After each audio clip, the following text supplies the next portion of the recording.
गांधी और ममता दीदी का कुछ हाल ऐसा हो गया है कि वो हकीकत को ही ख्वाब कह देंगे और जब जब हारेंगे वो चुनाव, वो ईवीएम को ही खराब कह देंगे।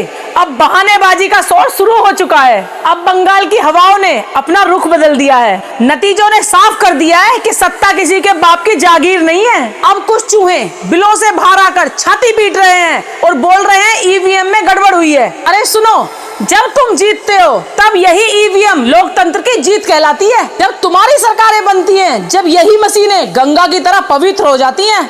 लेकिन जैसे ही बंगाल की जनता ने तुम्हें घर बैठने का रास्ता दिखाया तो तुमको ईवीएम मशीन में ही भूत नजर आने लगा। ये ईवीएम का घोटाला नहीं है, ये तुम्हारी सोच का अंत है, जिसने बंगाल को हिंसा और डर की आग में झोंक रखा था।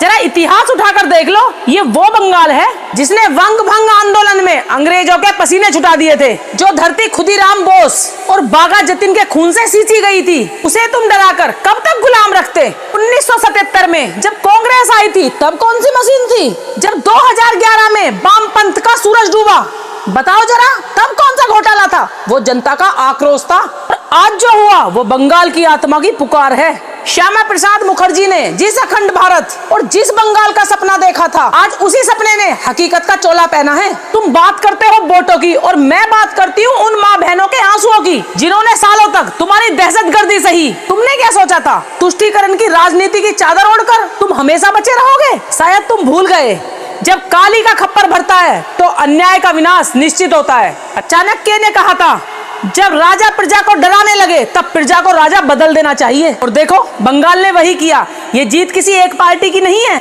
उस बंगाली अस्मिता की है जिसे तुमने सत्ता के नशे में कुचलने की कोशिश की थी। अब कान खोल के सुन लो, ईवीएम का रोना रोकर अपनी हार का मखौल मत उड़ाओ। जनता ने तुम्हें रिजेक्ट कर दिया और विकास को चुना है। बंगाल ने शांति को चुना है, बंगाल ने हमारे मोदी जी को चुना है। अब ना वहाँ पे ममता दीदी का खेला होगा और ना ही कोई झमेला होगा। अब सिर्फ बंगाल का निर्माण होगा। अगर आपकी आंखों में थोड़ी बहुत शर्म बची है तो जनता के बीच जाओ और अपनी गलतियों की माफी मांगो, वरना इतिहास तुम्हें कूड़े के ढेर में फेंकने के लिए तैयार खड़ा है। क्योंकि ये बंगाल है, यहाँ अहंकार टूटता है और सत्य हमेशा जीतता है। अगर आप भी मेरी बात से सहमत हैं तो अपनी राय कमेंट में जरूर लिख के जाएं और इस वीडियो को शेयर भी करें। जय हिंद, जय भारत।